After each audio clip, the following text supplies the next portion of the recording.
They believe Avery's connection to grandfather will make him bend over backward to appear neutral, perhaps even favoring them to avoid any appearance of bias. They don't understand that true impartiality was grandfather's most sacred principle, one he would have instilled in any protege worthy of his guidance. Very well. Avery nods. Opening statements then.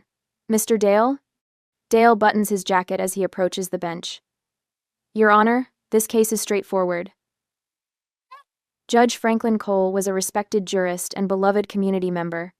But in his final years, following the death of his wife June, he fell under the influence of his granddaughter, the defendant. He gestures toward me without looking my way. Miss Wright manipulated an elderly man suffering from declining faculties to divert a substantial estate away from his only living child, his daughter Celeste Wright, and her husband Gavin, who should rightfully inherit under normal circumstances. The words slice through the air, aimed at my character.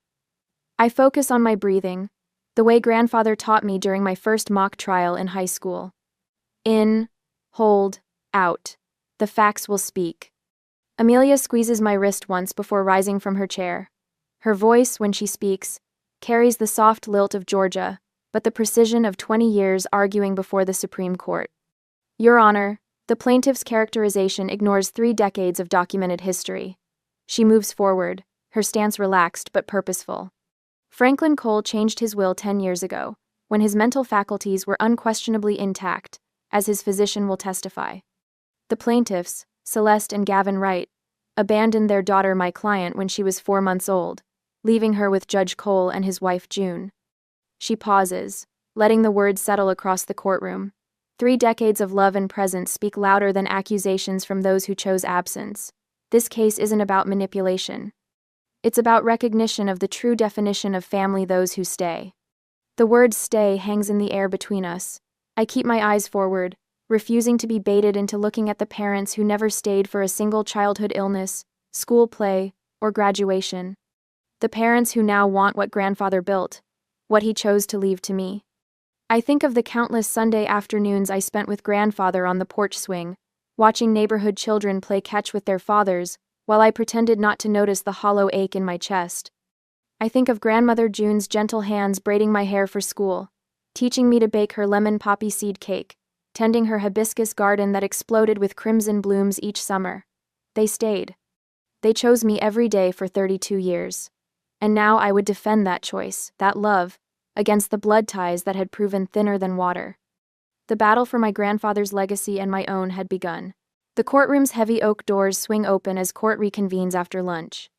Mother freshens her lipstick the same coral shade she wore in the single photo she sent on my 16th birthday, while father straightens his tie with manicured fingers that never once braided my hair or wiped away my tears. Amelia slides a manila folder toward me. They've submitted financial statements claiming your grandfather abandoned your mother financially. My fingers trace the folder's edge. He sent them money for 22 years. Exactly. $3,200 every month. Amelia's eyes gleam with the satisfaction of someone holding royal flush cards. $845,000 total. I have the canceled checks and bank statements. Richard Dale strides to the front like a game show host, confidence oozing from his pinstripe suit. Your Honor, we'd like to present evidence of Judge Cole's deteriorating mental state over the past decade. Judge Avery nods. Proceed. Dale gestures toward a stack of documents. We have testimony suggesting Judge Cole became increasingly confused about his finances and family relationships. I clench my jaw so tight my molars ache. Grandfather reviewed Supreme Court cases the week before he died. He debated constitutional law over Sunday roast, just days before his heart failed. Additionally, Dale continues, we believe Miss Wright exercised undue influence over her grandfather, isolating him from his daughter. Mother dabs at her eyes again with that monogrammed handkerchief.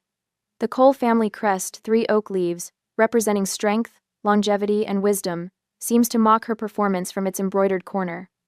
Amelia rises, smooth as water. Your Honor, if I may, we've prepared documentation that tells quite a different story. She approaches with a leather binder. These are June Cole's journals, spanning 30 years. Each entry meticulously documents promised visits from the plaintiffs that never materialized. The courtroom rustles like autumn leaves as Amelia opens to a flagged page. December 18th, 1998. Celeste promised to visit for Christmas. Bought Mackenzie that red bicycle she wanted, in case her mother asks what she'd like. Wrapped Celeste's gift too. Fourth Christmas she's missed. Mother's face hardens into marble. And this, Amelia continues, extracting a thick folder, contains Judge Cole's phone logs. Highlighted calls show attempts to reach Mr. Wright regarding school events, medical emergencies, and graduations. None returned. She places a photo album on the evidence table. And finally, Your Honor, photographs documenting 32 years of milestones. Kindergarten graduation, middle school honor roll, high school valedictorian speech, law school commencement. Judge Avery leans forward. And the plaintiffs? Absent in every photograph, Your Honor. Father shifts in his seat, eyes fixed on his Italian leather shoes. Mother's fingernails painted the exact shade of her lipstick drum against the table. During the short recess that follows, I escape to the courthouse garden, where hibiscus flowers bloom in riotous red against the limestone walls. Grandmother June planted hibiscus everywhere in garden beds, patio containers, even a small pot on the kitchen windowsill. Life still blossoms even after someone leaves, she would say while watering them. Not a hint of bitterness in her voice, just the quiet wisdom of a woman who had watched her only daughter walk away from her own child. I touch the velvety petal of a nearby bloom, and suddenly I'm 7 again, standing on a kitchen chair helping grandmother measure ingredients for her famous lemon poppy seed bundt cake. Every Saturday morning, the same ritual: sifting flour, cracking eggs, the citrus zing of lemon zest under my fingernails. Baking is about precision and patience, she would say, her silver-streaked hair falling across her forehead as she demonstrated how to fold, not stir, the batter. Just like life, Mackenzie. When court resumes, something shifts inside me. This isn't about defending my inheritance. It's about protecting their memory, the people who stayed, who chose me every day while my parents chose absence. You okay? Amelia whispers, noting my straightened posture. Yes, I'm ready. You remind me of your grandfather on the bench right now. The afternoon brings a parade of witnesses who knew us, knew the truth. Doris Taylor, the court clerk who worked with grandfather for 3 decades, describes his sharp mind and unwavering ethics. Dr. Reynolds testifies to grandfather's excellent cognitive function until his final days. Then Martha Wilson takes the stand, our housekeeper of 25 years. Her silver hair is pulled into the same neat bun she wore when bandaging my skinned knees and teaching me how to iron grandfather's shirts. Every Sunday, Martha says, her voice steady despite Dale's aggressive questioning. Without fail, Miss Mackenzie prepared Sunday dinner with Judge Cole. Even after she moved to her own apartment, even during law school exams, she'd cook his favorite pot roast, set the table with Mrs. Cole's good china. And after June Cole died? Amelia asks gently. Martha's eyes find mine. Miss Mackenzie never missed a Sunday, not one in 10 years. She'd bring fresh flowers for the table hibiscus when they were in season, because those were her grandmother's favorite. I blink rapidly, fighting tears. In the gallery behind me sit colleagues from the prosecutor's office, filling 3 rows. People who've watched me build cases against financial fraudsters and white-collar criminals now witness me defending the most personal case of my life. Dale rises for cross-examination. Martha, isn't it true that Mackenzie Wright controlled who had access to Judge Cole in his final years? No, sir, that isn't true, Martha replies without hesitation. Judge Cole made his own decisions until the day he passed. Miss Mackenzie respected his wishes, that's all. A flash of frustration crosses Dale's face. Motion to strike the witness's personal opinions from the record. Denied, Judge Avery says, almost too quickly. The witness is describing observed behaviors, not opinions. Dale shifts tactics. Your Honor, we move to dismiss Judge Cole's personal journals as hearsay evidence. Judge Avery removes his glasses, polishing them deliberately with a handkerchief. Motion denied. The journals constitute contemporaneous documentation and will remain admissible. Mother's face tightens. Father leans to whisper something in her ear, his eyes darting toward the exit. The first hints of victory flutter in my chest when Judge Avery admits into evidence grandfather's final handwritten letter, the one he wrote a week before his heart attack, the one where he explained why he changed his will a decade ago. The decision wasn't made in haste or confusion, he wrote.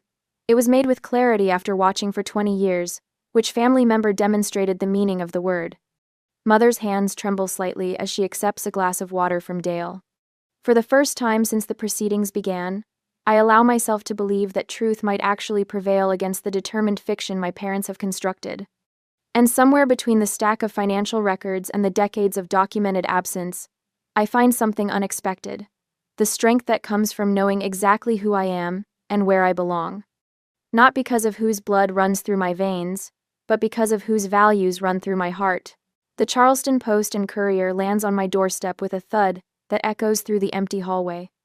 I don't need to unfold it to know what's there. My mother's face, carefully composed in tragic beauty, stares from below the fold. Family estate battle divides Charleston legacy, screams the headline. I force myself to read the article.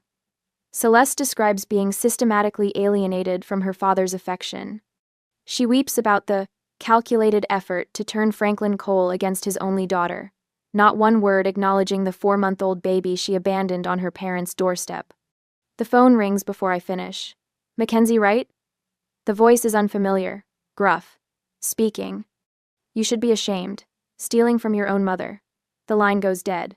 3 more calls follow, all strangers, all convinced by Celeste's theater of tears. By noon, my office voicemail fills with messages questioning my integrity. The prosecuting attorney who manipulated her elderly grandfather. The ungrateful daughter denying her parents their rightful inheritance. Their words burrow under my skin like splinters. I stand at the window of grandfather's my study, watching rain bead against century-old glass. The garden lies dormant, grandmother's prized hibiscus waiting for warmer days. My reflection stares back, shoulders slightly hunched, a posture Grandmother June would have corrected with a gentle touch.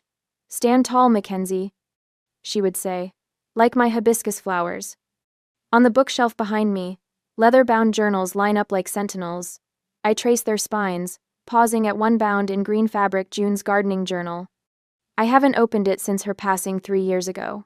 Inside, her elegant script details planting schedules and soil conditions, but in the margins, something else catches my eye.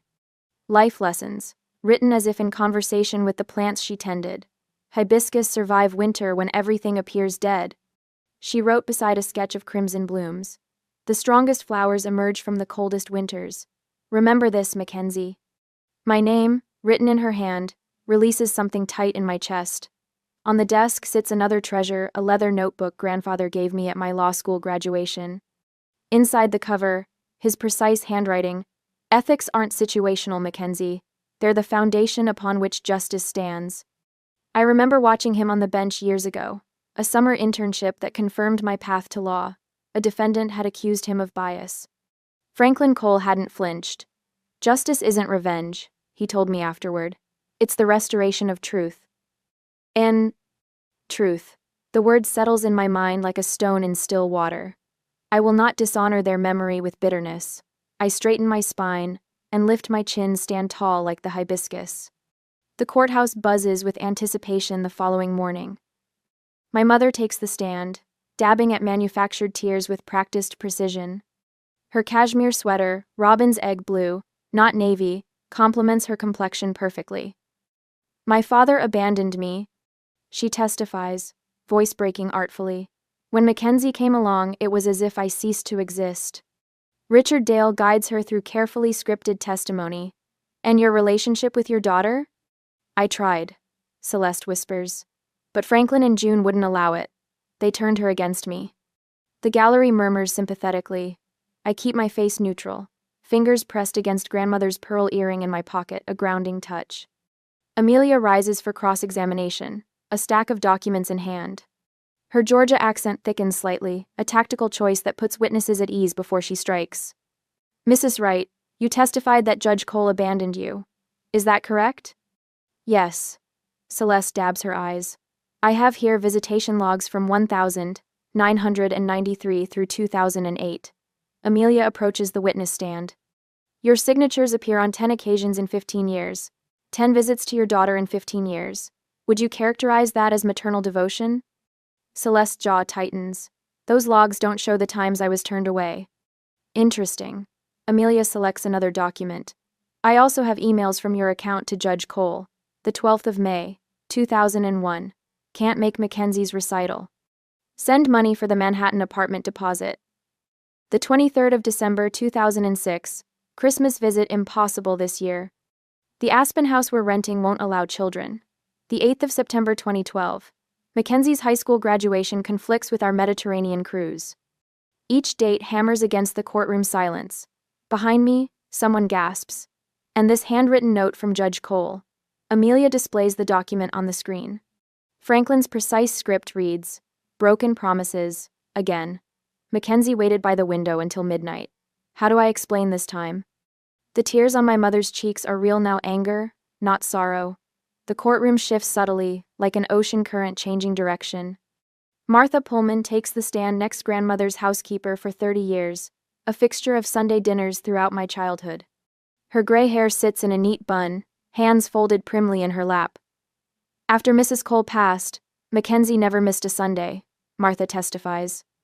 Even during law school finals, she'd drive from Duke on Saturday night, help the judge with his medications, attend church with him Sunday morning, and prepare dinner before driving back. And the plaintiffs? Amelia asks. Mrs. Wright called twice a year, maybe. Always about money. Mr. Wright, Martha sniffs. Never heard his voice in that house. Neighbors follow the Petersons, who watched me shovel Franklin's walkway after every snowfall. Dr. Williams, who taught me to drive in the church parking lot when my parents forgot my 16th birthday. Professor Harmon, who supervised my law school thesis while I cared for my grandfather after his hip surgery. Judge Avery's pen moves steadily across his legal pad. He looks up when my mentor from Duke Law takes the stand. Mackenzie worked through weekends to maintain her class standing while visiting her grandfather every Sunday. Professor Montgomery testifies. When other students took spring break trips, she drove to Charleston to help Judge Cole with his taxes. Did she ever discuss inheritance expectations with you? Amelia asks. Never. Not once. Franklin's financial advisor confirms I never inquired about the estate. Never requested funds beyond my college tuition. The narrative shifts with each testimony, the courtroom sympathy flowing away from Celeste's performance toward the documented reality of 3 decades. During afternoon recess, Amelia touches my shoulder. Gavin's cross-examination next. Ready? I nod, watching my father across the courtroom. He straightens his tie repeatedly, avoiding eye contact with Mother, whose earlier composure has crumbled into barely contained fury. When proceedings resume, Gavin Wright takes the stand. His expensive suit and carefully styled hair project success, but his fingers drum nervously against his thigh. Amelia approaches slowly. Mr. Wright, did you attend your daughter's graduation? Silence stretches across the courtroom. He clears his throat. Which one? The gallery stirs. Someone coughs to cover a laugh. Any of them, Amelia replies evenly. High school? College? Law school? I was traveling for business. The standard excuse of my childhood. Where did Mackenzie attend law school, Mr. Wright? His eyes dart to Celeste, who stares stonily ahead. I believe it was University of South Carolina? It was Duke University Law School. She graduated summa cum laude. Amelia pauses. Have you ever visited your daughter's home? The home you're currently suing her for? Not recently. Have you ever visited it? Another painful silence. No. The courtroom murmurs grow louder. Judge Avery taps his gavel once, a gentle warning. My father's disconnection from my life becomes starkly evident with each question. He doesn't know my address. Can't name my closest friends. Doesn't recall a single birthday gift he might have sent. Across the room, my mother's facade cracks further. Her knuckles whiten around her purse strap. The performance is failing, the audience turning against her. I sit straight-backed, Grandmother June's voice in my ear. Stand tall like the hibiscus. The strongest flowers emerge from the coldest winters. As the day draws to a close, Richard Dale rises with unexpected energy. Your Honor, we call Dr. James Morrison to the stand. An unfamiliar man walks forward, mid-60s, silver-haired, with wire-rimmed glasses. My stomach tightens. Who is that? I whisper to Amelia. Not in our witness disclosures, she murmurs back, flipping through documents. Dale introduces him as Franklin Cole's former physician, claiming he has critical testimony about grandfather's mental state during his final years. Judge Avery frowns. This witness wasn't on your list, counselor. Recent discovery, Your Honor. Critical to establishing Judge Cole's vulnerability to undue influence.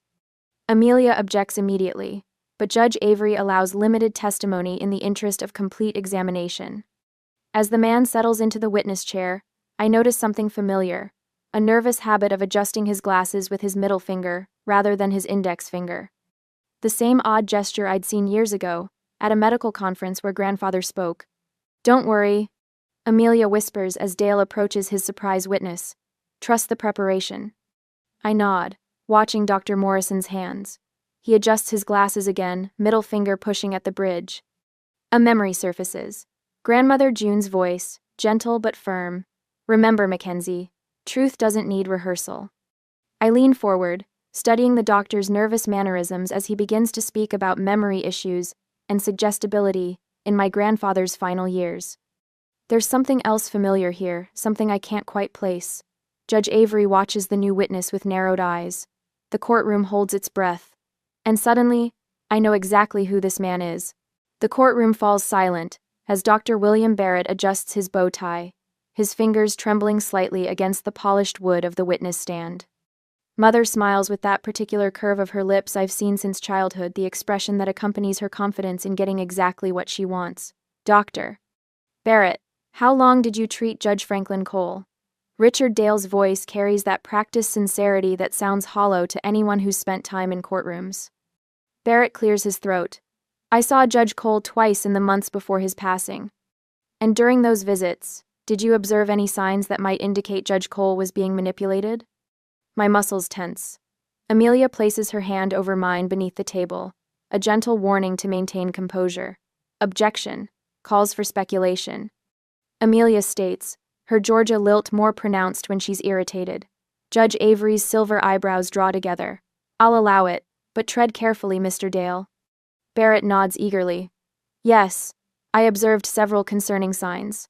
The judge seemed confused about his finances.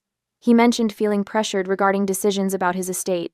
From the corner of my eye, I catch Mother's theatrical nod, her handkerchief making another appearance. Amelia rises slowly, buttoning her jacket with deliberate calm. "Dr. Barrett, you mentioned seeing Judge Cole twice. Would you share the specific dates of those appointments?" "March 12th and April 3rd of last year."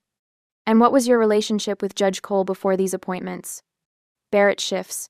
"I hadn't treated him previously." "So you weren't his primary physician?" "No, but..." "When did you open your practice in Charleston, Dr. Barrett?" He swallows visibly. 8 months ago." "With whom did you establish this practice?" Dale stands. "Objection, relevance." "Goes to credibility, Your Honor," Amelia responds. "Overruled. The witness will answer." Barrett's collar suddenly seems too tight, with Dr. Thomas Reynolds. "And what is Dr. Reynolds' relationship to Celeste Wright?" The courtroom stirs. Barrett's gaze darts toward Mother before answering. "He's her cousin." Amelia nods once, retrieving a file from her table. "I'd like to enter into evidence, Exhibit 43, Your Honor."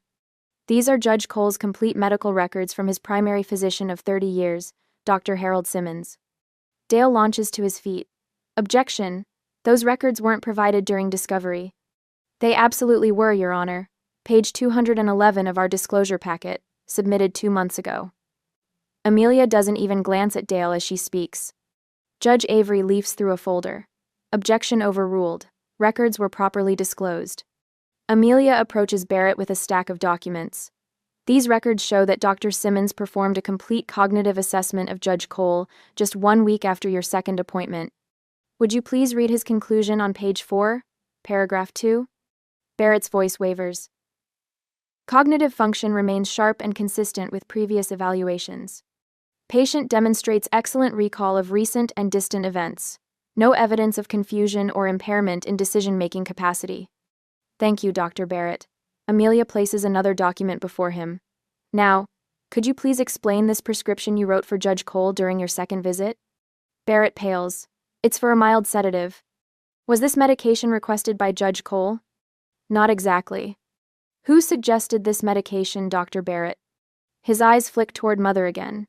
Mrs. Wright expressed concern about her father's anxiety.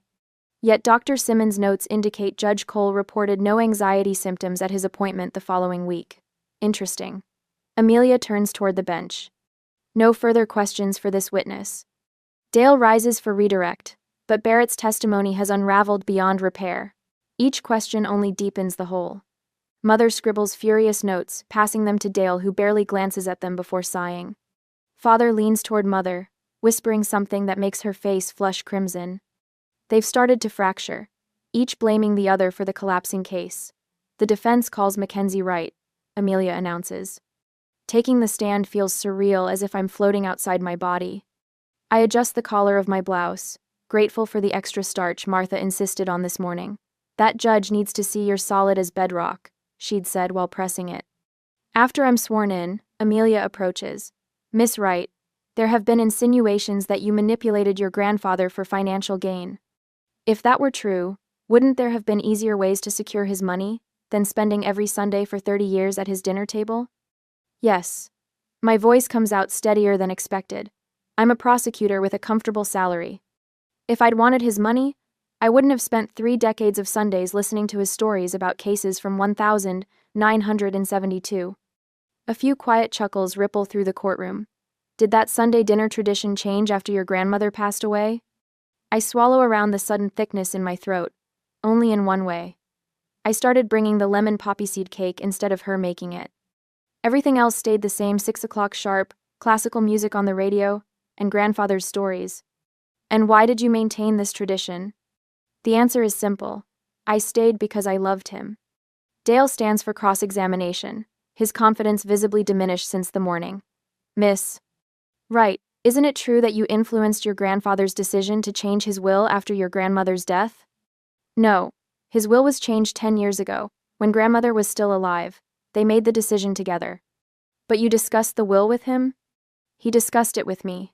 He was a judge for 40 years, Mr. Dale. No one influenced Franklin Cole to do anything he didn't believe was right. Dale tries another angle. You were aware of the contents of the will? Yes. Grandfather believed in transparency. He showed me the will and explained that he and grandmother had decided to leave their estate to me rather than to parents who had chosen not to be part of my life. From the gallery, I hear several people murmuring in agreement. Judge Avery makes no move to silence them. My boss, District Attorney Robert Langston, takes the stand next, his imposing frame making the witness chair look too small. I've supervised Mackenzie Wright for 6 years, he states without prompting.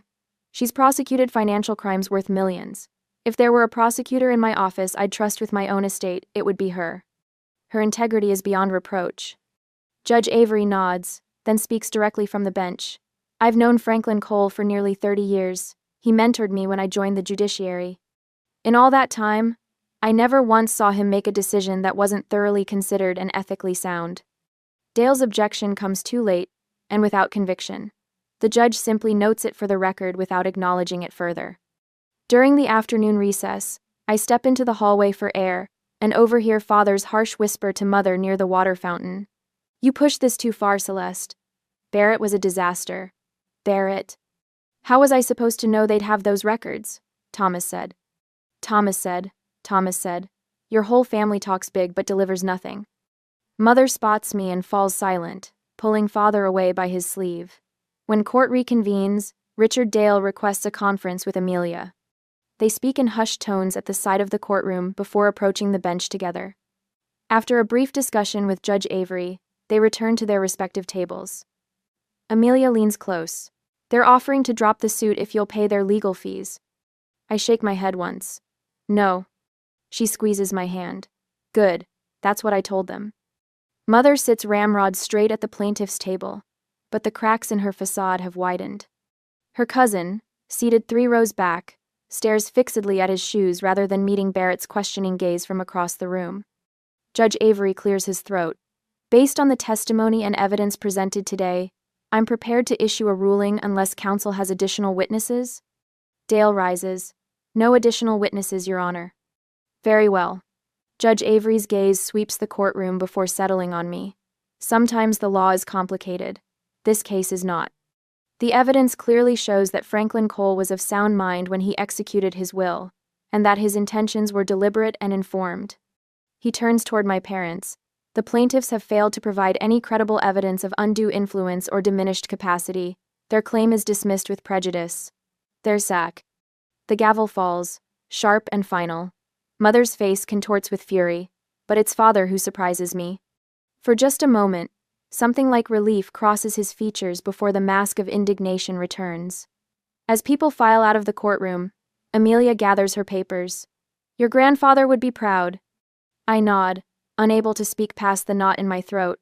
The victory brings no joy, only quiet vindication, and the certainty that grandfather and grandmother's legacy remains intact. They stayed when it mattered. And in honoring their choice today, so did I.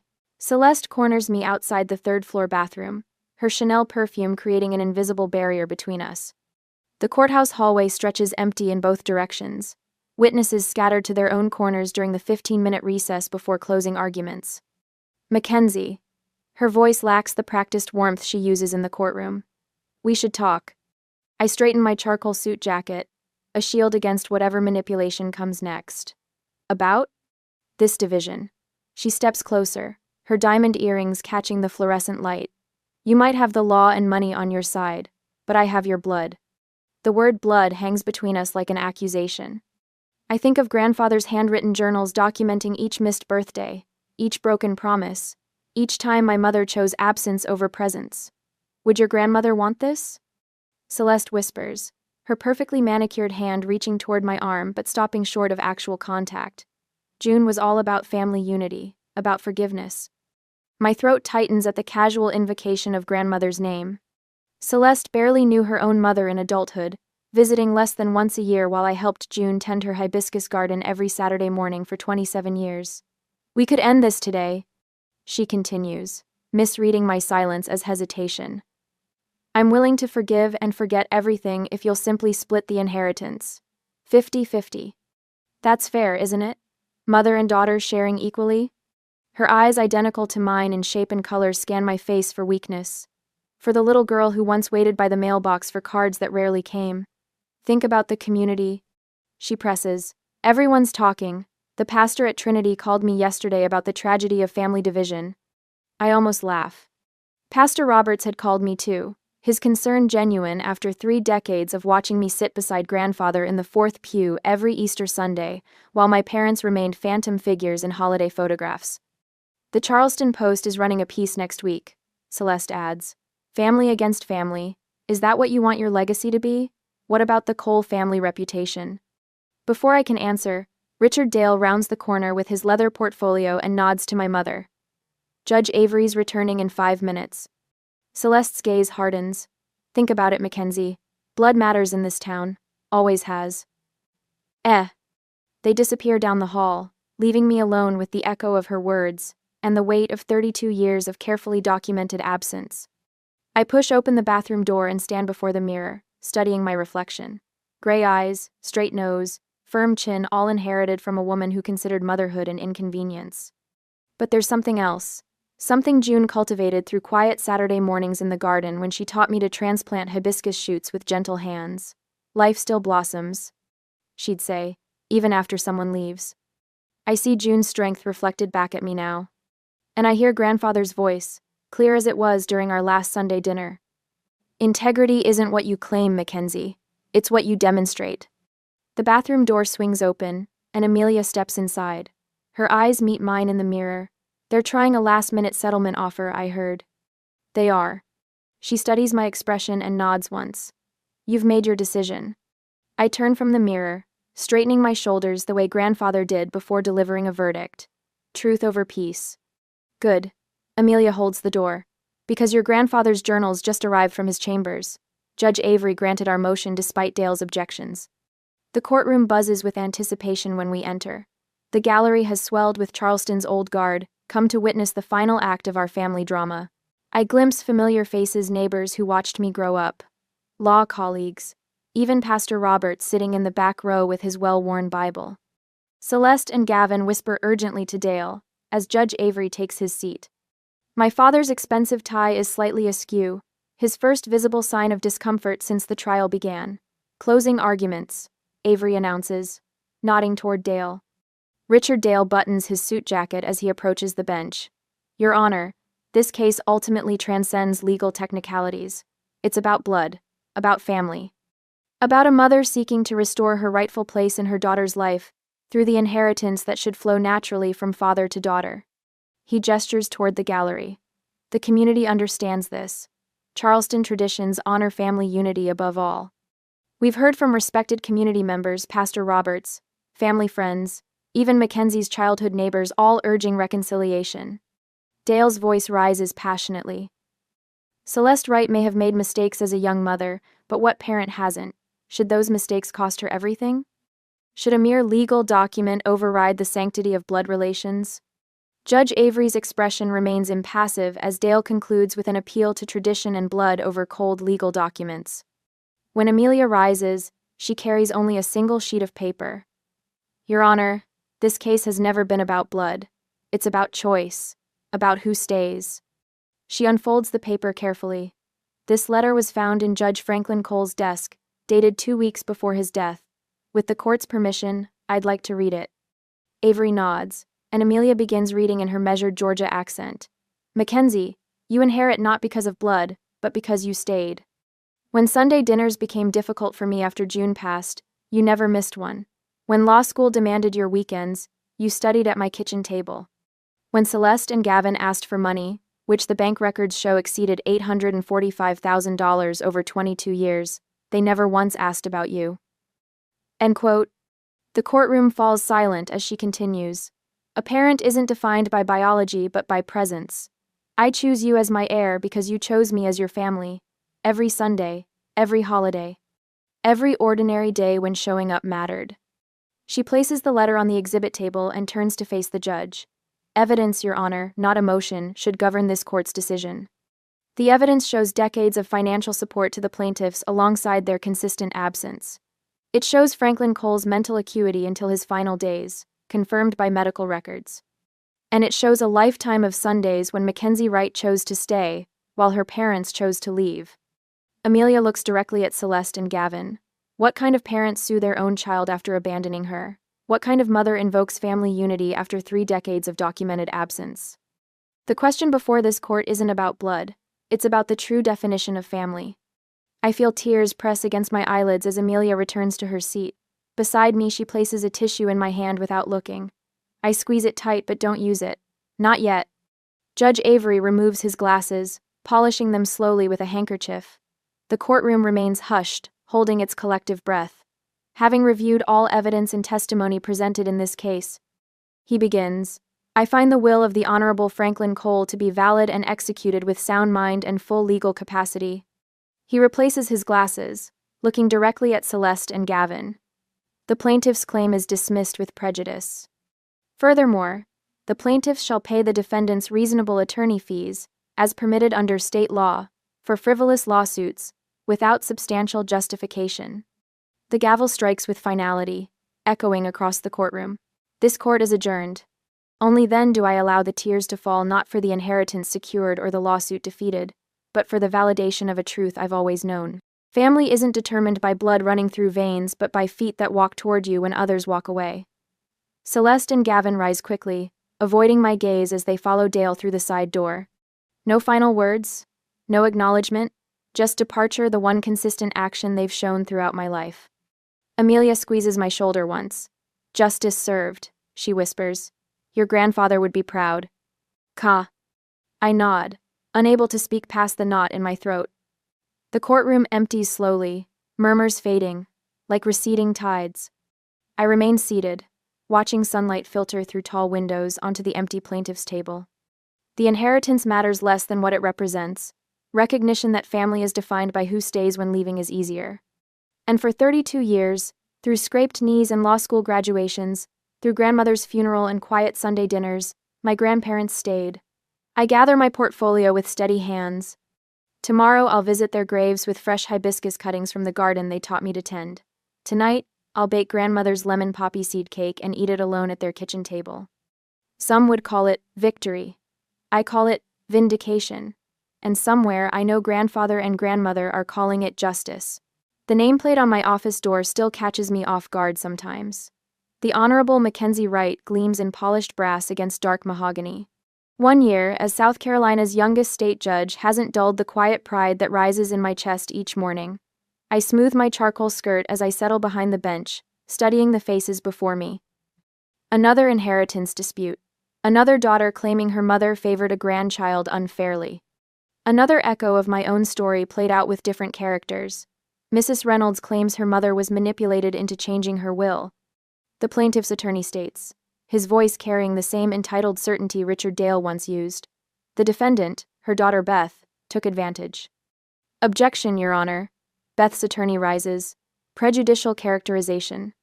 Sustained. My voice carries Franklin's measured cadence. Counsel, restrict yourself to facts, not conclusions. Later, I watch the Reynolds women avoid eye contact across the courtroom, the same cold gulf I once faced with Celeste, the daughter who left, versus the granddaughter who stayed. When court adjourns, I retreat to my chambers where Franklin's legal volumes line one wall. I run my fingers across their worn spines, touchstones of continuity. His penciled notes still mark important passages, little breadcrumbs of wisdom left behind. My phone buzzes with Martha's weekly text. Hibiscus blooming like crazy. Bring home cuttings? Martha refused to retire after Franklin passed. This house needs people who remember, she'd insisted, continuing to dust the photographs that chronicle a life without Celeste and Gavin. The lemon poppy seed bundt cake waits on my counter every Saturday, Martha following June's recipe with religious precision. Some traditions shouldn't end, even when the people who started them are gone. I no longer waste energy wondering if Celeste will call on my birthday. The space once reserved for parental approval has been filled with something sturdier. A chosen family of courthouse colleagues, law school friends, and neighbors who gather around my table each Sunday, continuing Franklin's dinner tradition. Judge Wright? My clerk appears at the door. Your 4 o'clock custody hearing is ready. The Anderson case. My heart tightens. 5-year-old boy caught between warring parents, his father showing up only when convenient. I straighten Franklin's fountain pen on my blotter before rising. In the courtroom, I study the child's drawings submitted as evidence. Stick figures labeled Mommy and Grandma stand beside a house. No father appears. Mr. Anderson. I address the father directly. Children don't remember what we say. They remember who showed up. The words spread across the courtroom like ripples in still water. The father's eyes widen in recognition. Perhaps something will change for this child. That evening, I drive to Magnolia Cemetery as sunset gilds the weathered tombstones. I kneel between two graves, placing fresh hibiscus blossoms vibrant crimson against pale marble. I kept my promise. I whisper to June's headstone, laying a slice of lemon cake wrapped in wax paper. I protected what you built. Wind rustles through the live oaks overhead. Here, kneeling between the people who chose me every day for 32 years, gratitude finally outweighs grief. The Reynolds case ended today. I tell Franklin's grave. The granddaughter inherited. Truth prevailed. A cardinal lands on a nearby branch, brilliant red against darkening sky. I remember June pointing them out. When they visit, someone you love is checking on you. I rise, brushing grass from my skirt. Their legacy continues not just in property or possessions, but in every fair ruling, every child protected, every truth honored. Family is who stays, I whisper, and walk toward home.